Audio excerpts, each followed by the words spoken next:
नमस्कार साथियों, तो फिर से आप सभी का स्वागत है हमारे जीके के एक और नए वीडियो में। तो हम आज आपके लिए लेकर आए हैं जीके के बेसिक्स मोस्ट इम्पॉर्टेंट क्वेश्चंस। तो आप इन किन किन एग्ज़ामों के लिए ले सकते हैं, ठीक है। तो आप इसे यूपी होमगार्ड के लिए स्पेशली ले सकते हैं और आप एसएससी के लिए भी ले सकते हैं, लेकिन एसएससी के भी क्वेश्चन इस तरीके से पूछे जा रहे हैं, ठीक है। लेकिन ये ज़्यादा बेसिक क्वेश्चन है, ठीक है। तो ये यूपी होमगार्ड के लिए सफिशियंट है। तो आप वीडियो को शुरू से लेकर अंत तक देखिएगा, क्योंकि जो प्रश्न हमारा पूछा जाएगा वो केवल जीके का पूछा जाएगा। अब जाते हैं 41,424 वैकेंसी आई है, जो कि 18 तारीख से फॉर्म भरा जा रहा है। 18 नवंबर से 27 दिसंबर तक भरा जाएगा, 17 दिसंबर तक भरा जाएगा, ठीक है। तो आप फॉर्म फिल कर दीजिएगा। और क्या बोलते हैं, केवल जीके का प्रश्न ही आएगा जीके में, ठीक है। तो देखिए शुरू करते हैं। आज का पहला प्रश्न है, उसमें मैथ ना इंग्लिश ना रीजनिंग ना हिंदी, ठीक, केवल ओनली जीके। तो आप देखिए पहला प्रश्न कर रहा है यहाँ पे। पहले प्रश्न की तरफ शुरुआत करते हैं। तो कहा गया कि वेद जो होते हैं वो टोटल कितने प्रकार के होते हैं। तो बताइए वेद टोटल कितने प्रकार के होते हैं। तो आप बताइए क्या होगा इसका सही जवाब। तो आप कहेंगे वेद जो होते हैं टोटल 4 प्रकार के होते हैं। कौन कौन से वेद? आप कहेंगे ऋग्वेद, यजुर्वेद, सामवेद, अथर्ववेद। अगर आप मुझे बता सकते हैं, बताइए जो वेद है सबसे नया वेद कौन सा है। तो आप कहेंगे जो 4 वेद हैं टोटल, और इसमें सबसे नया वेद है अथर्ववेद। और सबसे पुराना यानी ओल्डेस्ट वेद कौन सा है? तो आप कहेंगे ऋग्वेद, ठीक है। ऋग्वेद के पढ़ने वाले को यानी यज्ञ कराने वाले पुरोहित का भी नाम आपसे पूछे तो आप कहेंगे ऋग्वेद को होत्री कहते हैं। यजुर्वेद को पढ़ने वाले को आप अथर्वयु कहते हैं। सामवेद को उद्गात्री या उद्गाता भी कहते हैं। अथर्ववेद को पढ़ने वाले को ब्रह्मा कहते हैं, ठीक है।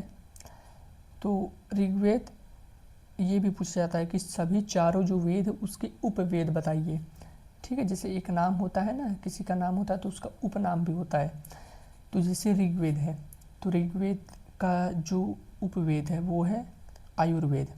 यजुर्वेद दूसरा है, उसका उपवेद क्या है? धनुर्वेद। सामवेद का उपवेद क्या है? आप कहेंगे गंधर्ववेद। और अथर्ववेद का क्या है वेद? उपवेद, अथर्ववेद का उपवेद है शिल्पवेद। तो आपसे 3-4 क्वेश्चन यहाँ से क्लियर हो गए। वेद कितने प्रकार के होते हैं? 4 प्रकार के। सबसे पुराना वेद कौन सा है? ऋग्वेद। और सबसे लेटेस्ट यानी सबसे नया वेद कौन सा है? अथर्ववेद। ऋग्वेद को पढ़ने वालों को हम होत्री कहते हैं। यजुर्वेद को पढ़ने वाले को हम अधर्यु कहते हैं। सामवेद को पढ़ने वाले को उद्गात्री कहते हैं या उद्गाता भी कहते हैं। और अथर्ववेद को पढ़ने वाले को हम ब्रह्मा कहते हैं, ठीक।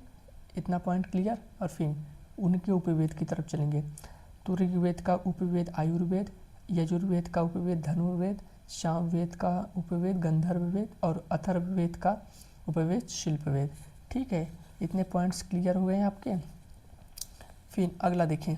अगला प्रश्न है, संगीत का जो उल्लेख है वो किस वेद में मिलता है। आगे फिजिक्स के क्वेश्चन है, ठीक है। यहाँ पे ज़्यादातर फिजिक्स की हैं, बस यहाँ पे 2 हैं जो हिस्ट्री के हैं, ठीक है।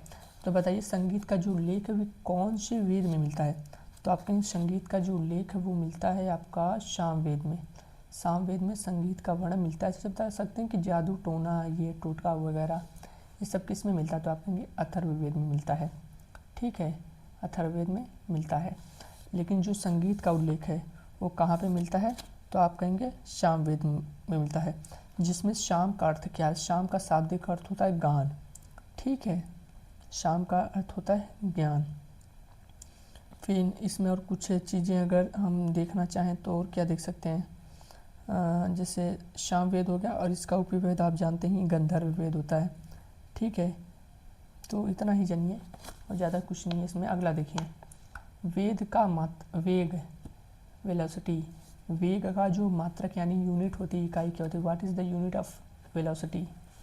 Metre square, metre per second, newton metre square होगा। यहाँ पे 2 नहीं होगा, मतलब यहाँ पे इसकी पावर में रहेगा, यहाँ पे लिखा गया है, ठीक है। तो बताइए क्या होगा। यहाँ पे इसको इरेज कर दे रहे हैं। तो बताइए क्या होगा सही जवाब। तो आप कहेंगे जो वेग का मात्रक होता है, पहली बात वेग होता क्या है। तो आप कहेंगे वेग विस्थापन, कोई चीज़ कितने समय में कितना विस्थापित हुई उसे वेग कहते हैं। विस्थापन बटे समय, सीधी सी बात है। तो आप विस्थापन को किससे डिनोट करते हैं? आप मीटर से डिनोट करते हैं। और समय को आप सेकंड से, सबसे छोटी इकाई है ना सेकेंड, तो आप कहेंगे बी मीटर पर सेकेंड। तो इस प्रश्न का सही जवाब बी ऑप्शन हो जाएगा। अगर मैं आपसे पूछूं आयतन का सूत्र क्या होता है, जिससे आपने यहाँ पे बताया वेग का मात्रक क्या होता है, विस्थापन बटे समय, जिसका यूनिट होता है क्या, मीटर पर सेकेंड। तो बता सकते हैं आयतन, आयतन में क्या क्या चीज़ें होती हैं, लंबाई भी होती है, चौड़ाई भी होती है, ऊंचाई भी होती है, ठीक। और उसका मात्रक क्या होता है, आप कहेंगे मीटर क्यूब होता है। अगर घनत्व की बात करें तो घनत्व क्या होता है, द्रव्यमान बटे आयतन, द्रव्यमान यानी मास अपान वैल्यूम, ठीक। वैल्यूम को हम आयतन कहते हैं। अच्छा आप बता सकते हैं बल बराबर क्या होता है, बल, तो आप कहेंगे बल बराबर होता है द्रव्यमान गुणे त्वरण, यानी द्रव्यमान को मास कहते हैं इनटू एक्सीलरेशन, ठीक। उसका जो मात्रक होता है किलोग्राम मीटर पर सेकेंड या न्यूटन, ठीक। सेकेंड स्क्वायर होता है, sorry, kilogram metre per second square, या उसको न्यूटन भी कह सकते हैं। बल का मात्रक न्यूटन शॉर्टकट में होता है। अगर न्यूटन न दी, मान लीजिए बल का मात्रक न्यूटन न दी, तो आप बोल सकते हैं kilogram metre per second square, ठीक। अच्छा मैं आपसे एक पूछूं, रुकिए मैं आपसे एक प्रश्न पूछ रहा हूँ इसी में का, दाब बराबर क्या होता है। तो आप कहेंगे दाब बराबर बल बटा क्षेत्रफल, बल यानी क्या होता है, फोर्स अपान क्षेत्रफल यानी area, force upon pressure is equal to force upon area. इसका जो मात्रक होता है न्यूटन प्रति मीटर स्क्वायर, या इसको दाब का मात्रक आप सीधा सीधा बोल सकते हैं पास्कल, ठीक। क्योंकि बल का जो मात्रक होता है न्यूटन पर मीटर स्क्वायर होता है, बल का मात्रक न्यूटन होता है, क्षेत्रफल को मीटर स्क्वायर से डिनोट करेंगे, तो जो दाब का मात्रक होगा न्यूटन पर मीटर स्क्वायर, न्यूटन अपान मीटर स्क्वायर बोल सकते हैं, या न्यूटन पर मीटर स्क्वायर, या इसी को दाब का मात्रक सीधा सीधा बोलेंगे पास्कल।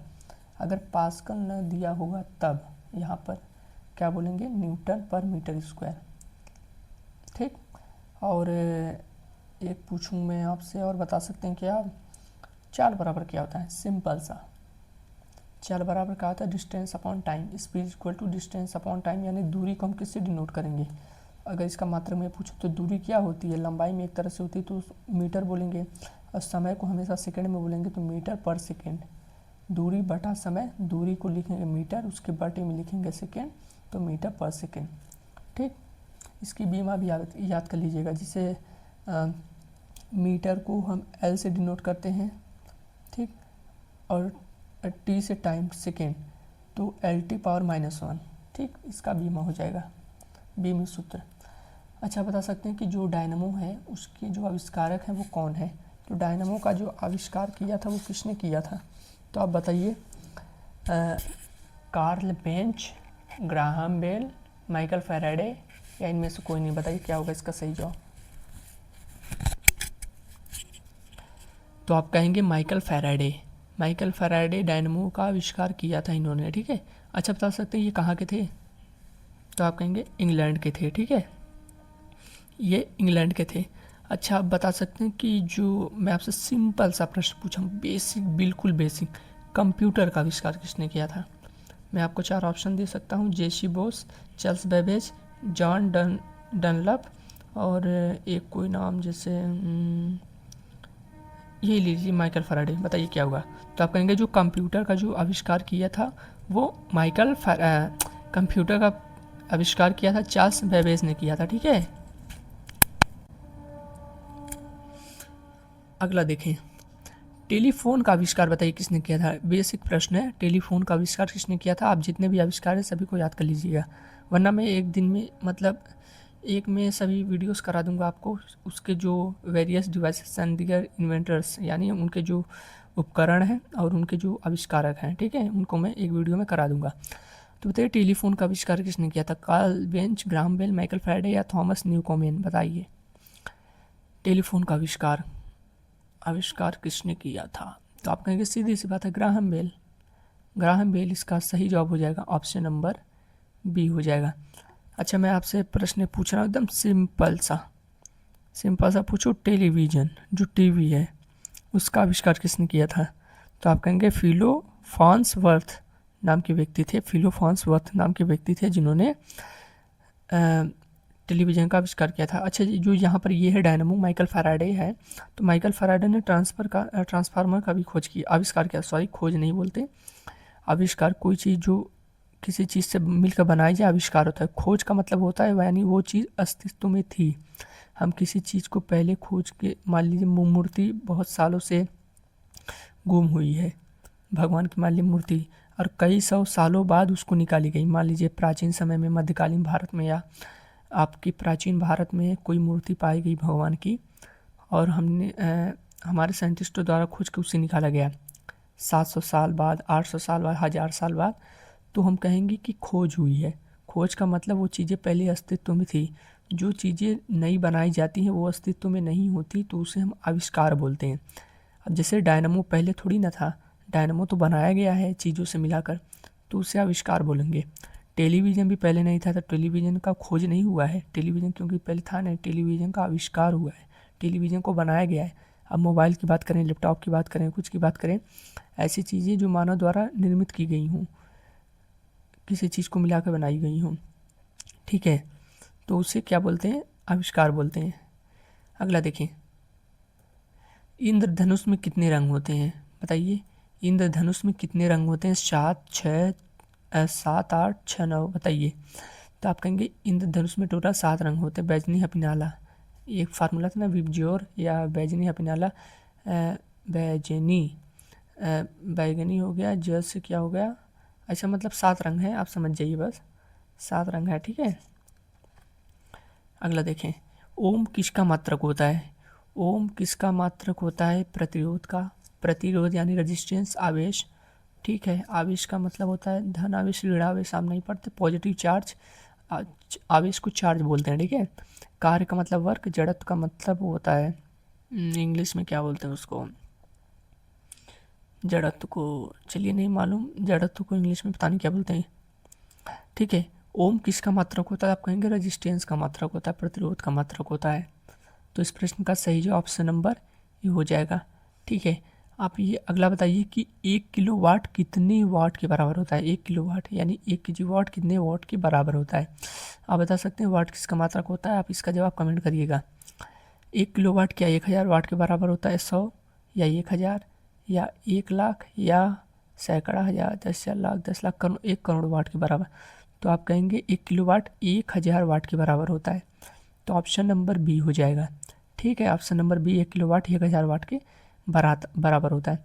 आप ये बता सकते हैं सोनार एक डिवाइस है, इसका प्रयोग किसके लिए किया जाता है? बहुत सिंपल प्रश्न है। हवा के दाब को मापने के लिए, तापमान मापने के लिए, समुद्र की गहराई मापने के लिए, या जलवायु मापने के लिए? तो आप कहेंगे सोनार का जो प्रयोग किया जाता है वो समुद्र की गहराई को मापने के लिए किया जाता है। आपने सुना होगा सोनार का यूज जो होता है वो समुद्र की गहराई मापने के लिए किया जाता है, ठीक है।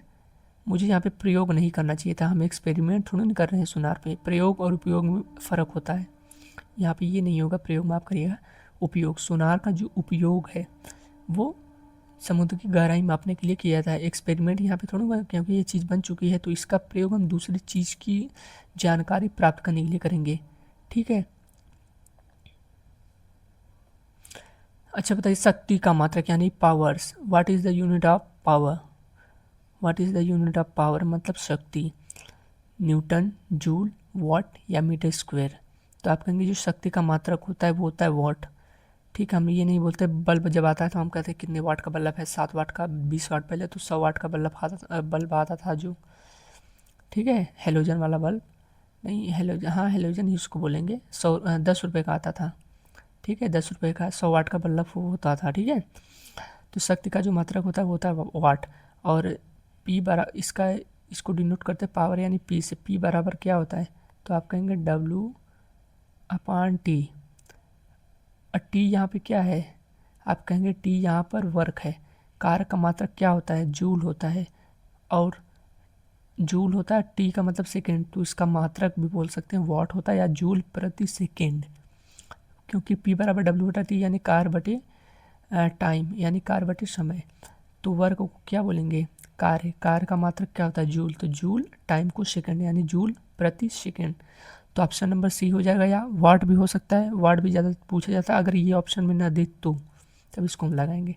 ठीक है, तो ये आज के हमारे सभी प्रश्न रहे। अच्छा, मैं आपसे एक प्रश्न पूछने वाला हूँ, आप मुझे बताइएगा। मैं आपसे एक प्रश्न पूछूंगा, बताइए कि 1 मेगावाट कितने किलोवाट के बराबर होता है। मैंने वो तो पूछा था कि क्या पूछा था अभी, 1 किलोवाट कितने वाट के बराबर होता है। 1 किलोवाट तो आपने बताया 1000 वाट के बराबर, ठीक है। लेकिन 1 मेगावाट कितने किलोवाट के बराबर होता है। तो आप कहेंगे 1 मेगावाट जो होता है वो 1000 किलोवाट के बराबर होता है। अच्छा, आपने ये बहुत पढ़ा होगा पीछे, मतलब आपने 9वीं 10वीं 11वीं 12वीं में बहुत पढ़ा होगा कि एक अश्व शक्ति बराबर कितना वॉट होता है, यानी 1 हॉर्स पावर बराबर कितना वॉट होता है। आप नहीं बोलते हमारा मशीन ये 2 हॉर्स पावर का है, 3 हॉर्स पावर का है, जो गांव में बोलते हैं ना कि 2 हॉर्स पावर का है, 1 हॉर्स पावर का है। तो बताइए वो हॉर्स पावर होता है क्या, यानी अश्व शक्ति, एक अश्व शक्ति कितने वॉट के बराबर होता है। हॉर्स पावर का कहने का मतलब ये है कि उसमें वो वाट है कितने वाट के बराबर है। तो आप कहेंगे एक हॉर्स पावर 746 वाट के बराबर है। यानी अगर आपने 2 हॉर्स पावर की मशीन ली तो यानी वो कितने वाट की हो गई, 1492 वाट की वो मशीन हो गई। 1492 वाट की मशीन हो गई, यानी 2 हॉर्स पावर। ठीक है, तो चलिए मिलते हैं आपसे फिर से अगले वीडियो में। ठीक है, तब तक आप सभी चीज़ों को रिवाइज कर लीजिएगा। ठीक है, धन्यवाद।